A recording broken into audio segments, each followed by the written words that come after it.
Muy buenas tardes, siendo las 3 de la tarde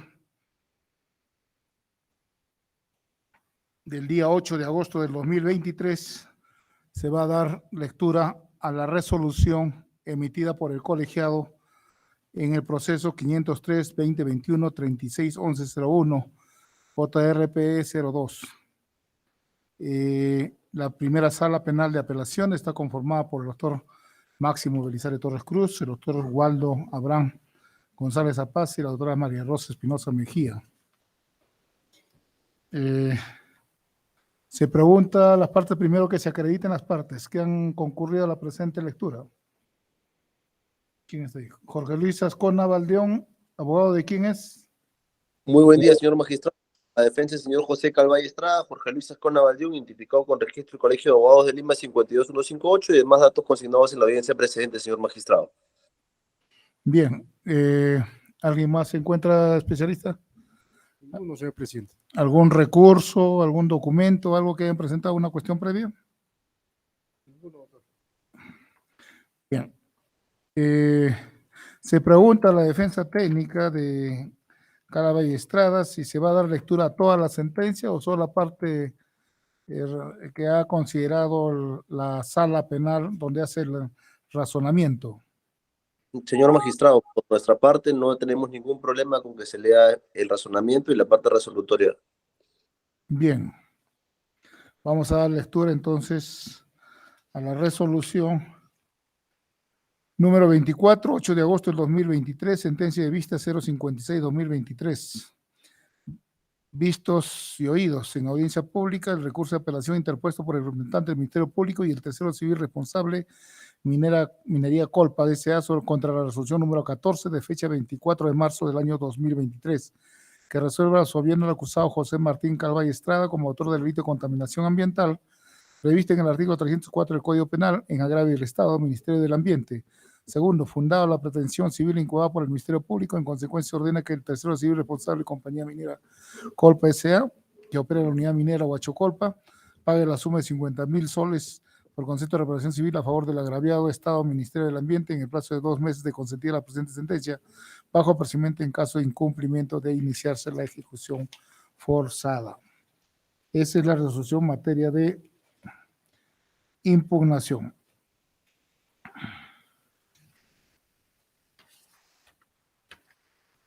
Pronunciamiento de la Sala Penal con respecto a la apelación del representante del Ministerio Público. En la sentencia recurrida en el extremo que cuestiona el Ministerio Público es que en el ítem no está acreditado que son los siguientes: el tipo de agua que contiene el tanque y que proveniera desde el interior de la mina. B, emisiones fugitivas como consecuencia del desempalme de la tubería en el tanque de almacenamiento de agua. C, el deber objetivo de cuidado que no observó el acusado en su condición de superintendente de asuntos ambientales. D, la obligación ambiental de construir un sistema de contención de un tanque que no contenía afluentes mineros, fluidos, agua de relaves o proceso, que no fue acreditado por el Ministerio Público. E, que el peligro causado pudo ser conocido por la gente. Con respecto al punto A, el informe pericial en materia ambiental 129-2022, de fecha 30 de marzo del 2022, emitido por el biólogo perito Luis Rojas Linares, dicha pericia se solicitó con la finalidad de determinar 2 puntos. Si el vertimiento ocurrió el día 18 de octubre del 2020, afectó la calidad del agua del río Escalera. Y B, si es posible que el vertimiento provocado el 18 de octubre de 2020 se haya generado en un vertimiento de agua fresca, agua limpia, de acuerdo con los elementos, parámetros encontrados en la muestra del 18 de octubre de 2020. Y llega a las siguientes conclusiones. A, que de la caracterización de la muestra de agua del río Escalera, recolectado después del vertimiento no autorizado constatado que entra en contacto con la fuente de agua, se encuentra afectada en su calidad por el momento de elemento por materiales esenciales como para la vida, cobre, zinc y magnesio, y trazas de metal, arsénico, cadmio, plomo, no biodegradables, con propiedades intrínsecas persistentes y de muy alta periodicidad y que exceden el ECA agua en 3 parámetros nocivos para la salud humana y tóxico para el ambiente, en biodiversidad de ecosistema acuático, río Escalera, vulnerabilidad de ecosistemas, hábitats sensibles, ecosistema andino, hidromórfico, y por información de Autoridad Nacional del Agua, afecta la calidad del agua donde confluyen y restringen su uso destinado a riego de vegetales y bebida de animales. B, que de la fuente de contaminación constatada durante el momento del evento de vertimiento no autorizado, no se tiene información de su caracterización. Sin embargo, Por información de la Autoridad Nacional del Agua y de las análisis de muestras recolectadas aguas arriba, Resca 1 y aguas abajo, Resca 2 del evento, se infiere que el vertimiento no autorizado corresponde a aguas de proceso sin tratamiento y que para el momento el elemento afecta la calidad del agua donde confluyen. Asimismo, se advierte que el elemento de vertimiento no autorizado por su temporalidad, extensión localizada, peligrosidad y receptores asociados, ecosistema, hábitats sensibles, genera moderado riesgo de daño ambiental y corresponde a la autoridad competente la exigencia de adopción de medidas de manejo ambiental para mitigar y controlar sus efectos, con la finalidad de eliminar el potencial peligro de causar daño grave a la salud o al ambiente. El cuestionamiento y observación que realiza el representante del Ministerio Público está referido a que la originalidad de la pericia no está orientada a determinar el tipo de agua que contenía el tanque. Sin embargo, el ACU en el apartado 7.311 de la sentencia recurrida establece que no está acreditado el tipo de agua del tanque y de esta forma existe motivación aparente porque solamente trata de dar un cumplimiento formal a una decisión o a una conclusión que el ACU señala arriba. En el apartado 2.7 del requerimiento consultorio señala lo siguiente: el imputado y los integrantes de la empresa han señalado que este tanque de agua era para agua fresca, empero se trataría de aguas del proceso. Así lo ha determinado el informe pericial en materia ambiental 129-2022 de fecha 30 de marzo de 2022 y el complementario informe pericial en materia ambiental 166-2022 de fecha 21 de abril de 2022. En ese sentido, la tesis del Ministerio Público es que el tanque contenía aguas residuales recirculadas desde el interior de la mina y con ello se habría contaminado el río Escalera. En la sentencia venida en grado menciona que los dos informes 122 y 129 de 2022 no determinó el tipo de agua que contenía el tanque y si estas provenían desde el interior de la mina, aguas de proceso. Su objeto de análisis se enfocó en la caracterización del agua vertida, más no así de la fuente de donde provenía esta. En ese sentido, el OCU sobre los informes 122 y 129 menciona que el objeto de la pericia se basó del agua vertida y no de la fuente. Ahora bien, una de las finalidades de la pericia es determinar si es posible que el vertimiento de agua fresca, agua limpia o de acuerdo con los elementos encontrados en el muestreo del 18 de octubre de 2022, se concluye que de la fuente de contaminación constatada durante el momento del evento de vertimiento no autorizado no se tiene información de su caracterización, por lo que no se podría determinar si la fuente de agua era limpia o aguas del proceso. Distinto hubiera sido que el representante del Ministerio Público disponga un peritaje al contenido del tanque para determinar si o no era agua limpia, lo que no se observa dentro del proceso penal. En este orden de ideas, con respecto a este primer agravio, este colegiado superior considera que los medios probatorios obrantes en el presente expediente han sido valorados conforme lo dispone el artículo 393 del Código Procesal Penal, esto valiéndose, argumentando y desplegando desde el punto 7.3.7 hasta el punto 7.3.15 de la sentencia de primera instancia. Que con respecto a los informes periciales 129 y 166, el juez de primera instancia enfatiza que el sujeto de análisis examinado en el juicio se enfocó en la caracterización del agua vertida, más no de la fuente de donde provenía la misma. Bajo esa misma línea tenemos que al momento de analizar las pericias ofrecidas por el representante del Ministerio Público conjuntamente con la declaración del perito biólogo Luis Rojas Linares, se dilucidaron las conclusiones señaladas en ambos informes. 1. Si el vertimiento ocurrido el día 18 de octubre afectó o no la calidad del agua del río Escalera. 2. Si es posible que el vertimiento provocado el día 18 se haya generado en un vertimiento de agua fresca limpia de acuerdo a sus elementos parámetros encontrados en la muestra del 18 de octubre. Precisamente por ello quedó acreditado que el perito no analizó una muestra de dónde provenía el efluente. Por tal motivo, dicha pericia no determinó y no podía determinar qué tipo de agua contenía el tanque. Esto resulta algo materialmente imposible. Y si estas provenían del interior de la mina, agua del proceso, motivo por el cual no podemos determinar con los peritajes si el agua que provenía del tanque era procesada, tal y como indica el fiscal en su agravio. De lo contrario, de la declaración del imputado José Martín Calvay Estrada y el testigo Eduardo Ánglas García, indican que las aguas que contenía el tanque se trataba de aguas frescas, conforme así lo expresado en el momento de su declaración en el plenario de primer grado, respaldados con el informe del incidente del 18 de octubre de 2020, emitido por la unidad minera Huachocolpo 1, y que el propio fiscal ofreció como medio de prueba sin dejar mayor observación con relación al agua del tanque. Esta afirmación no ha podido ser desvirtuada en juicio oral con los medios de prueba actuados. Con relación a lo que el apelante Ministerio Público de una falta de corrección en la conclusión de la CUA al indicar lo siguiente: si el juez señala que se tiene como acreditado que el flujo de agua de coloración verdosa descargada en la margen derecha del río Escalera se originó con el desempalme de una tubería en el tanque de almacenamiento de agua de una capacidad de 3.000 galones ubicada a un costado de la carretera 100 metros de la Bocamina, Rampa 1, circunstancias confirmadas por la compañía minera Colpa S.A. conforme al informe del incidente del 18 de octubre de 2020.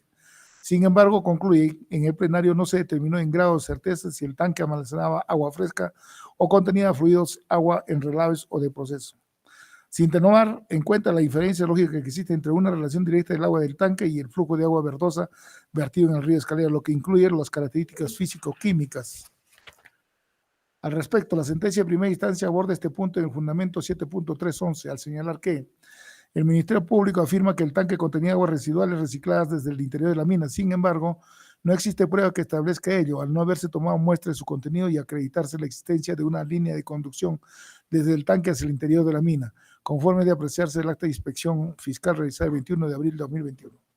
Y en efecto, conforme a la tesis de la defensa, si bien no cuestiona los altos niveles de concentración de los parámetros arsénico, cadmio, hierro, manganeso, plomo y zinc en las muestras obtenidas en el río Escalera, señalan que el tanque en cuestión contenía agua fresca alimentado por una línea de agua que abastecía los campamentos de Caudalosa para consumo humano y utilizado en actividades de construcción del nuevo taller de mantenimiento. Señalando además que no se podía imputar culposamente la contaminación a la conducta del acusado, pues incluso la defensa ha deslizado la hipótesis que al discurrir el agua vertida en este tanque hacia el suelo y recorrer los canales de 5 aberturas arrastra sólidos, incrementándose la turbidez y cambio de coloración hasta llegar al río Escalera, y que tendría incidencia en el incremento de los altos de grados de concentración de los parámetros arsénico, cadmio, hierro, manganeso, plomo y zinc en las muestras obtenidas en el río Escalera, lo cual tampoco fue desacreditado en el juicio oral, pues el perito que fue examinado no analizó una muestra de dónde provenía el efluente. Por tal motivo, dicha pericia no determinó y no podría determinar qué tipo de agua contenía el tanque. Por estas consideraciones y de acuerdo a lo actuado en el plenario, no se puede afirmar que el agua que contenía el tanque que se desempalmó era procesada tal y como está descrito en las diversas actuaciones probatorias. Con respecto al punto B, el Ministerio Público en la audiencia de apelación de sentencia sobre este ítem de informe, el juez precisa que no está acreditado, pero su argumento no tiene nada que ver con este punto, porque habla sobre lo que se ha emitido, emisiones gaseosas, olores o partículas sólidas, y si estamos hablando de que esto es una contaminación a base de vertimiento de un líquido no tratado, no autorizado a un cauce del río, no se está hablando aquí de contaminación del medio ambiente aurífero, o sea, del aire. Efectivamente, el ACU en este extremo refiere a lo siguiente: no se determinó que el tanque de almacenamiento de agua haya generado emisiones gaseosas, olores o partículas sólidas, cuya magnitud debió ser medido por el estándar de calidad ambiental para aire. En este sentido, el concepto de las emisiones fugitivas está relacionado a los gases y vapores liberados accidentalmente a la atmósfera. La mayoría de las emisiones fugitivas proceden de actividades industriales, como el funcionamiento de las fábricas. Estas emisiones contribuyen al cambio climático y a la contaminación del ambiente. Este fundamento que el ACUR desarrolla con respecto a este ítem probablemente no guardaría correspondencia con el requerimiento de acusación y con el juicio oral, ya que el presente proceso se ventila una posible contaminación a base del vertimiento de un líquido no tratado al río Escalera. Sin embargo, es correcto señalar que en el interior de la sentencia de primer grado, el juez de primera instancia sostiene que nunca se acreditó que el agua que contenía el tanque era contaminada. Ahondando en ello, menciona que ni siquiera se ha mencionado o acreditado algún dato periférico que así lo acredite. Tales datos periféricos serían si se hablara de las emisiones gaseosas, olores o partículas sólidas que provendrían del tanque de agua y que den luces que dicho tanque contenía agua no pura, sino más bien tratada, y su sola presencia sin una cuneta de contención generaría una afectación al medio ambiente. No obstante, la Fiscalía pretende descontextualizar el argumento indicado para sostener que nos encontramos frente a falta de logicidad de la sentencia, lo que no es de recibo, en tanto que es claro que lo que pretende afirmar el ACU en lo que no se puede afirmar que el tanque contenía agua tratada o sucia, ya que ni siquiera se cuestionó que la misma emitía alguna característica que así lo hacía supernar. Aquí es importante señalar que incluso este argumento se condice con el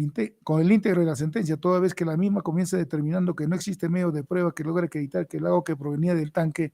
que se desempalma era sucia o tratada, pues como se mencionó en líneas arriba, no existe medio de prueba que así lo acredite. Todo lo contrario, las pruebas indican lo contrario a lo que manifiesta el Ministerio Público. Con respecto al punto C, el Ministerio Público menciona que el ACU en la sentencia venida en grado no está acreditado el deber jurídico y de cuidado por parte del imputado y se basa que no está plasmado en normas jurídicas, en normas de experiencia. Es contradictorio porque en este caso también obra el informe de OEFA 114-2021,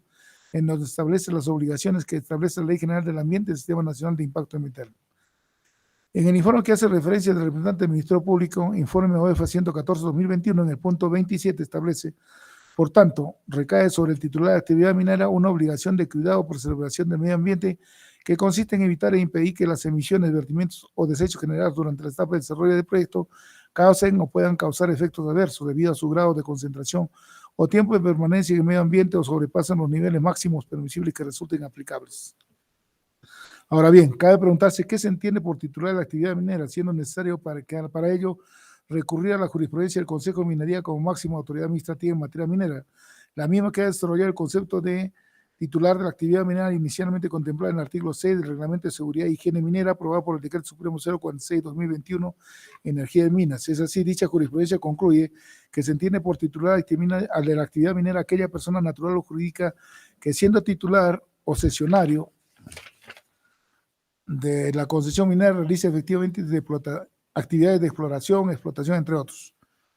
El imputado José Martín Calvayo Estrada fue contratado para que ocupe el puesto de superintendente de asuntos ambientales, teniendo obligaciones específicas. En ese entender, el imputado no sería el titular de la actividad minera. Aunado a todo esto, compartido con lo desarrollado por la ACU, cuando menciona que en el plenario no se terminó en grado de certeza si el tanque almacenaba agua fresca o contenía fluidos, aguas enrelables o de proceso. En el supuesto de haberse acreditado que se trataba de efluentes mineros, le hubiera sido exigible al acusado que adopte procedimientos o prácticas que evite o minimice toda descarga que supere los estándares de calidad ambiental para agua de conformidad con el artículo 43 del Decreto Supremo 040/2014, Energía y Minas. No estableció qué norma de cuidado infringida que ocasionó el acto contaminante y quién era el responsable de su observancia dentro de la estructura orgánica funcional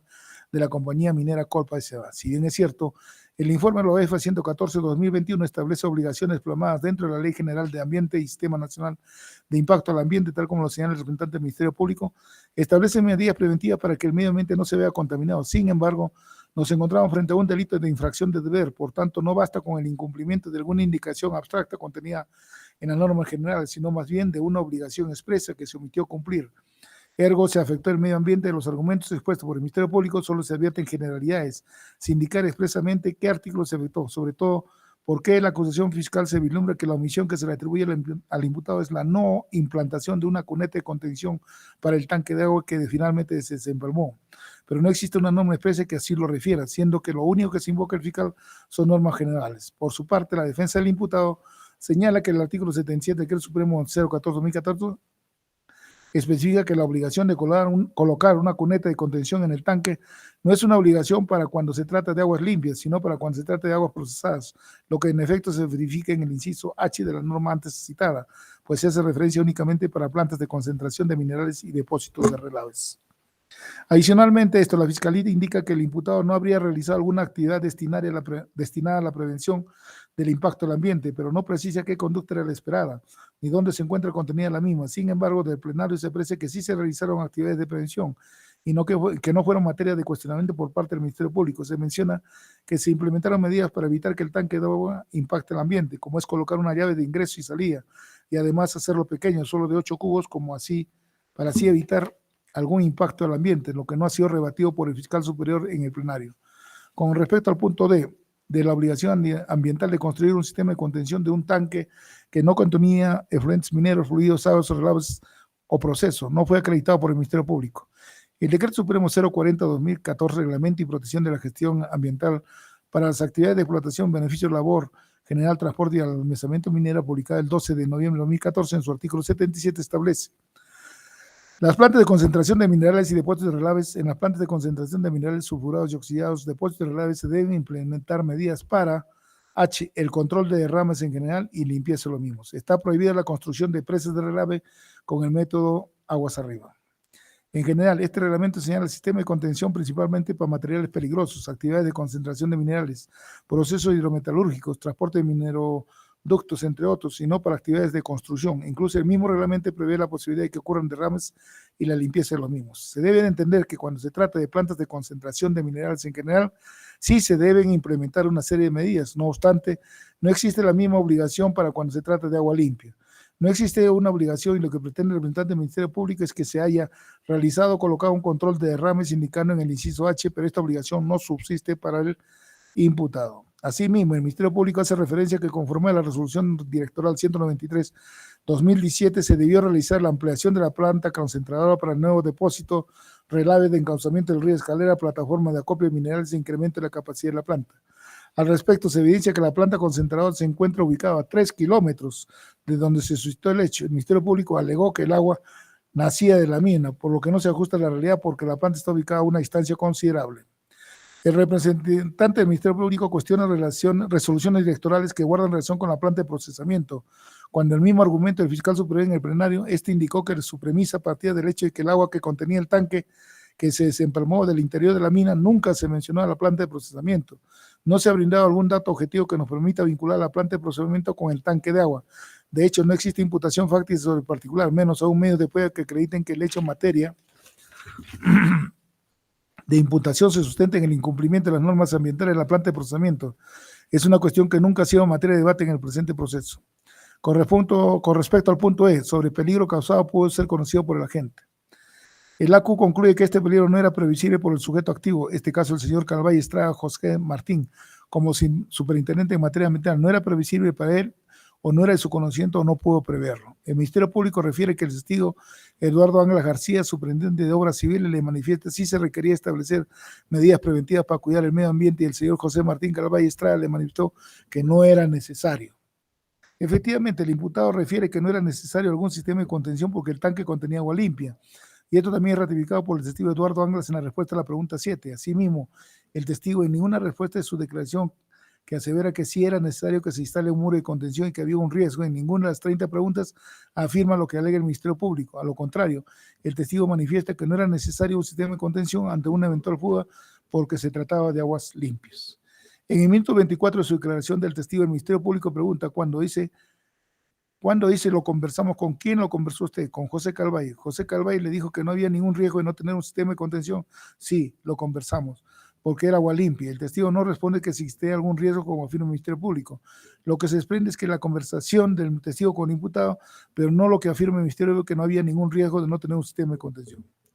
Por otro lado, el ACU indica que en la sentencia lo siguiente: en el plenario no se acreditó que el acusado autorizó la instalación del tanque de agua a efectos de determinar la exigibilidad del conocimiento del peligro y el no haber adoptado el cuidado debido en circunstancias de poder haber efectuado. La previsibilidad objetiva es tomada como límite del deber objetivo de cuidado, lo que el juez señala que no se acreditó si el imputado había autorizado la instalación del tanque y no de no tener conocimiento del mismo, por lo que se comparte lo desarrollado por la primera instancia. Se debe tener en cuenta que se ha realizado en el plenario las declaraciones de los señores José Martín Calvay Estrada y el testigo Eduardo Ángel García. Esta última declaración obrante en el punto 6.1.1 de la sentencia, debidamente desarrollado. En relación a ello, se aprecia que 2 días antes del día 18 de octubre del 2020 hubieron nevadas y hubo luego sol. Mencionado también que los cambios de temperatura generaron la dilatación de la tubería y el desempalme de la tubería del tanque, siendo esto poco usual en la zona y acotando además que a partir de los meses de octubre, noviembre, diciembre, enero y febrero se presentaron nevadas y lluvias. No es menos cierto además que se llevaron a cabo medidas de prevención, siendo la misma el tamaño del tubo instalado de 8 cubos y la instalación misma de una llave de entrada y salida dentro del tanque provisional. Pronunciamiento de la Sala Penal con respecto a la apelación del tercero civil responsable. El artículo 12.3 del Código Procesal Penal prescribe que la sentencia absolutoria o el auto de sobreseimiento no impedirá al órgano jurisdiccional pronunciarse sobre la acción civil derivada del hecho punible válidamente ejercida cuando proceda. Cabe precisar que el artículo 22 del Código Penal establece que la reparación civil se determina conjuntamente con la pena, es decir, que el delito tiene como consecuencia una pena y en efecto el ilícito civil es parte conformante de la decisión jurisdiccional. Sin embargo,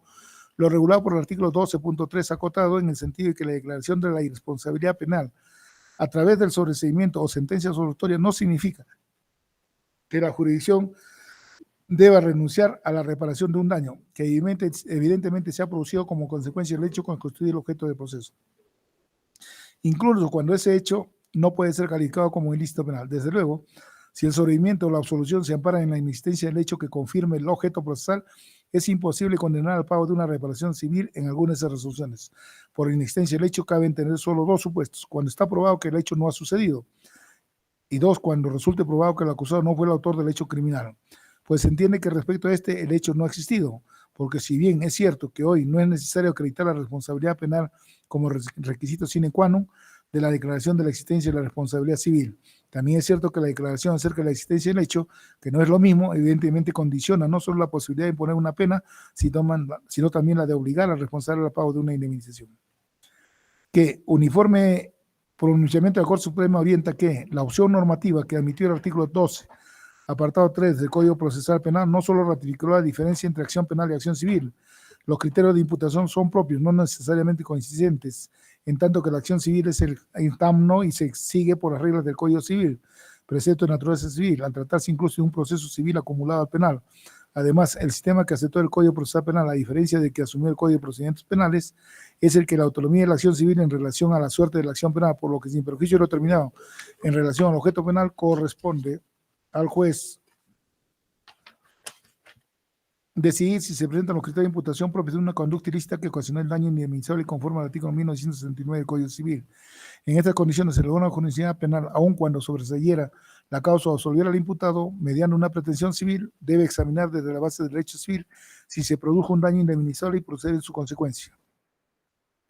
3.73, lo cual también fue desarrollado por el Acuerdo Plenario 4/2019. Asunto: absolución, sobreseimiento y reparación civil, prescripción y caducidad en ejecución de la sentencia en el proceso penal de fecha 10 de septiembre de 2019 en su fundamento 30 y 31. Sobre la determinación de la responsabilidad civil. La doctrina unánimemente informa que uno de los principales elementos de la responsabilidad civil es el de la antijuridicidad de la conducta, lo cual consiste en determinar que aquel comportamiento ha contravenido una norma prohibitiva o violado un sistema jurídico en su totalidad. Es decir, solo nacerá la obligación de indemnizar cuando se haya causado daño a otro u otros, mediante un proceder que no es amparado por el derecho porque se incumple una norma imperativa, los principios del orden público, las reglas de convivencia social, como las buenas costumbres. Y en el caso de los asuntos contractuales, esta surgirá del incumplimiento de una conducta pactada de forma previa, lo cual es considerado como una conducta típica, supuesto que está regulado por el artículo 1321 del Código Civil, lo que dará lugar a la obligación legal del resarcimiento. Contrario censo, cuando se cause daño en el ejercicio regular de un derecho legítimo de defensa o estado de necesidad, no existirá responsabilidad civil porque esto habría incurrido en el ámbito permitido por el ordenamiento jurídico. Cabe precisar que la sentencia en el extremo de la responsabilidad penal ha sido absolutoria y la apelación en este extremo ya se pronunció este colegiado, por tanto, incidir en la base fáctica jurídica que sustenta la responsabilidad civil al respecto de la Q, ha desarrollado lo siguiente. En el fundamento octavo, fundamentación de la reparación civil. Conforme a los artículos 92 y 93 del Código Penal, la reparación civil debe terminar conjuntamente con las penas, incluyendo la restitución de bienes si no es posible, el pago de su valor y la indemnización de los daños y perjuicios. La absolución de los cargos no impide legalmente determinar la reparación civil a favor del agraviado. Ello conforme al inciso 3 del artículo 12 del nuevo Código Procesal Penal. Por tanto, si el representante del Ministerio Público en su momento postuló su pretensión civil, el artículo 122, inciso 3 de la Ley General del Ambiente, Ley 28611, señala que las empresas o entidades que desarrollan actividades extractivas, productivas, de comercialización y otras que generen aguas residuales o servidas son responsables de su tratamiento, a fin de reducir sus niveles de contaminación hasta niveles compatibles con los LMP y los ESA y otros estándares establecidos en instrumentos de gestión ambiental de conformidad con lo establecido con las normas legales vigentes. El manejo de las aguas residuales o servidas de origen industrial puede ser efectuado directamente por el generador a través de terceros debidamente autorizados o a través de las entidades responsables de los servicios de saneamiento con sujeción al marco legal vigente sobre la materia. Asimismo, el artículo 31.4 Ley General del Ambiente prescribe que ninguna autoridad judicial o administrativa podrá hacer uso de los estándares nacionales de calidad ambiental con el objeto de sancionar bajo forma alguna a persona jurídica o su naturaleza, a menos que se demuestre que existe causalidad entre su actuación y la transgresión de dichos estándares. Las sanciones deben basarse en el incumplimiento de obligación a cargo de las personas naturales o jurídicas, incluyendo las contenidas en los instrumentos de gestión ambiental. 8.4. Que la compañía minera Colpa S.A. tiene la obligación de cuidado y preservación del medio ambiente, que consistía en evitar o impedir que las emisiones, vertimientos o desechos generados durante todas las etapas de desarrollo del proyecto causen o puedan causar efectos adversos debido a su grado de concentración o tiempo de permanencia en el medio ambiente o sobrepasen los niveles máximos permisibles que resulten aplicables. La afectación del cuerpo hídrico ha sido ocasionada por Colpa en las actividades de UMH1, la continuación de la fuente de agua superficial, cualquiera fuese la situación o circunstancia que lo generó, transgredió los parámetros de calidad ambiental para agua en virtud del resultado análisis obtenido en la muestra de punto RESCA-2, aguas abajo del punto de descarga, quedando establecido el nexo causal entre la infracción incurrida y la conducta realizada por la compañía minera Colpa S.A. A ello debe sumarse que en asuntos de contaminación ambiental es indispensable la flexibilización del requisito de causalidad ante la insuficiencia de los criterios de causalidad generales para solucionar el problema presentado por los daños ambientales. A pesar de ello, a nivel de la jurisprudencia comparada española, se ha asumido que una vez probada la actividad contaminante capaz, idónea o apropiada para producir el daño, se puede presumir que la actividad del demandado es causa del daño. Bonorino 2010. La compañía minera Colpa en las actividades de la UMH1 genera un impacto ambiental y contaminación, este último regulado dentro del ESA. En ese sentido, la actividad es idónea o apropiada para producir el daño, cualquiera fuese la situación o circunstancia que lo generó. Todo lo que hace presuponer que las observaciones al prejuicio ahora deben ser reconducidas al ámbito civil del daño generado que obedece a la regla de la probabilidad prevalente. Por lo que en atención del artículo 93.2 del Código Penal se fijará una indemnización por daños y perjuicios, por lo que considero que debe estimarse el monto solicitado por el Ministerio Público que resulta proporcional al daño ocasionado. El apartado 3.17.7 de la sentencia dice: la Sala Permanente de Casación 20-2019 de Cusco estableció en el fundamento 10º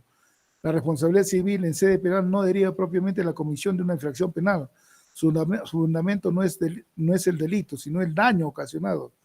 sino que resulta de la comisión de una conducta o comportamiento ilícito que genera un daño indemnizable. Asimismo, en el fundamento 11º resaltó los 5 requisitos de la responsabilidad civil: la existencia de daños y perjuicios, la cuantía producidos por el hecho cometido, fundamentación de los hechos en función del dolo o culpa, con independencia de la tipificación penal, salvo que se trate de los supuestos de responsabilidad por el riesgo. La relación de causa-efecto entre los hechos del daño y perjuicio ocasionado y la persona imputable puede ser autor directo y el autor indirecto. De la lectura del fundamento octavo descrito en la sentencia venía en grado e integrada la motivación escribida por la ACU conforme lo establecido en la resolución administrativa 02-2014, Consejo Ejecutivo del Poder Judicial de fecha 7 de enero de 2014, corresponde verificar el cumplimiento de los 5 requisitos para efecto de determinar la reparación civil, dejando en claro que la responsabilidad civil en sede penal no deriva propiamente de la comisión de una infracción penal. Su fundamento no es el delito, sino el daño ocasionado. Resulta de la comisión que el autor principal de una conducta o comportamiento ilícito que generó un daño indemnizable y irresarcible a una concreta persona con independencia de cualquier relación jurídica precedente entre las partes. Respecto a la existencia real de daños y perjuicios, con resolución número 2 del 13 de mayo del 2022, el segundo juzgado de investigación preparatoria de Huancavelica de Beler declara procedente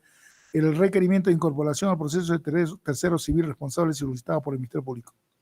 Se desprende el requerimiento fiscal acusatorio de fecha 11 de mayo de 2022. La Fiscalía Provincial especializada en materia mental del Distrito Fiscal de Huancavelica propone que se le imponga al acusado y al tercero civilmente responsable de manera solidaria la obligación de pagar como reparación civil la suma de 50.000 soles a favor de la parte agraviada, lo que fue amparado por el juez de primera instancia en la resolución 14. Ahora bien, la defensa técnica del tercero civil indica que no se ha acreditado ningún nexo causal entre la supuesta infracción y la conducta realizada por la mina Colpa. Ello no consta en ningún documento material de resolución de la sentencia, sino de manera contraria se ha acreditado por medio de la misma sentencia que el imputado no realizó conducta o omisión alguna. Que el juez no es testigo directo de los hechos, solo a través de la prueba válidamente actuada, puede tomar conocimiento de lo sucedido y generarse convicción sobre la responsabilidad penal del procesado, la que debe ser construida por la actuación probatoria suficiente, sin la cual no es posible revertir la inicial presunción de inocencia que favorece a todo ciudadano, conforme a la garantía prevista en el párrafo E del inciso 24 del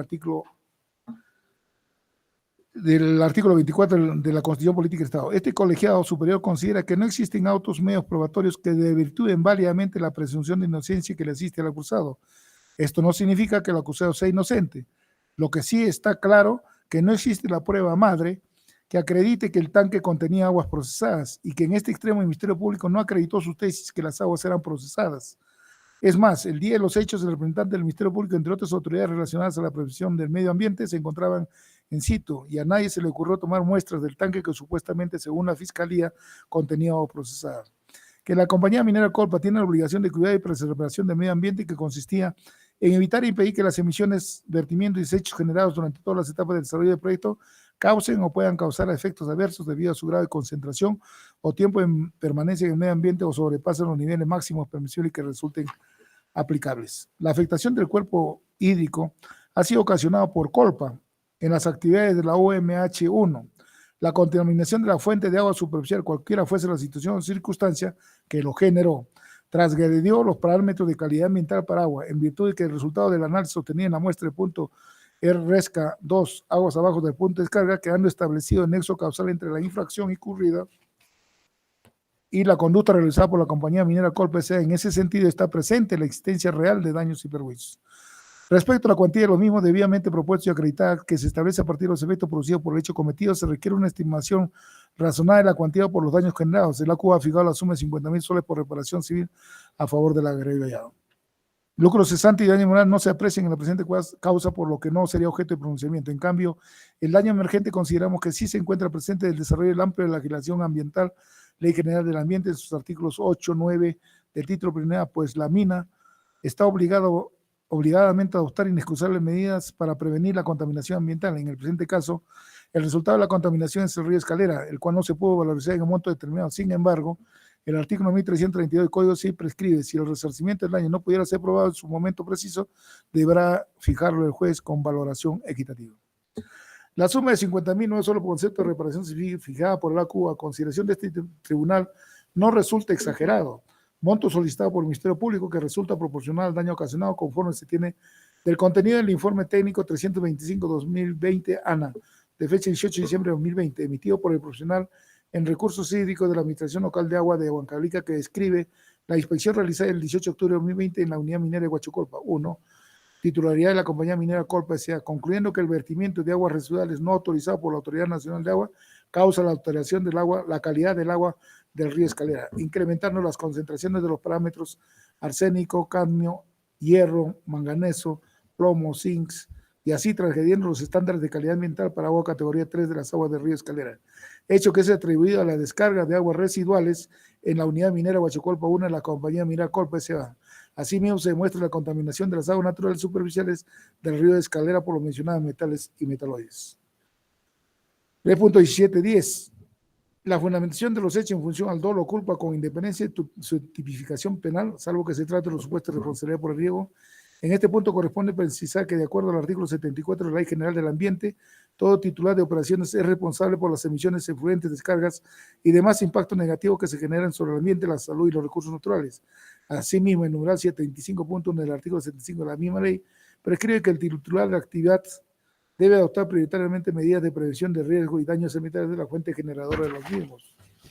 Por su parte, el Decreto Supremo 040/2014, Energía y Minas, Reglamento de Protección y Gestión Ambiental para las actividades de explotación, beneficios, labor general, transporte y almacenamiento minero, en su artículo 16 de la responsabilidad ambiental, indica que el titular de la actividad minera es responsable por los riesgos que excedan los límites máximos permisibles y afecten los estándares de calidad ambiental que les sean aplicados o afecten al ambiente, propios de los impactos ambientales negativos de su actividad. Que la compañía minera Colpa tenía obligación de cuidado y preservación del medio ambiente, que consistía en evitar e impedir que las emisiones, vertimientos o desechos generados durante todas las etapas del desarrollo del proyecto causen o puedan causar efectos adversos debido a su grado de concentración o tiempo de permanencia en el medio ambiente o sobrepasen los niveles máximos permisibles que resulten aplicables. La relación de causa-efecto entre el hecho y el daño o perjuicio ocasionado, teniendo en cuenta que la compañía minera Colpa genera un impacto ambiental, esto último regulado dentro de ECA, y en ese sentido la actividad es idónea o apropiada para producir daño, cualquiera fuese la situación o circunstancia que lo generó.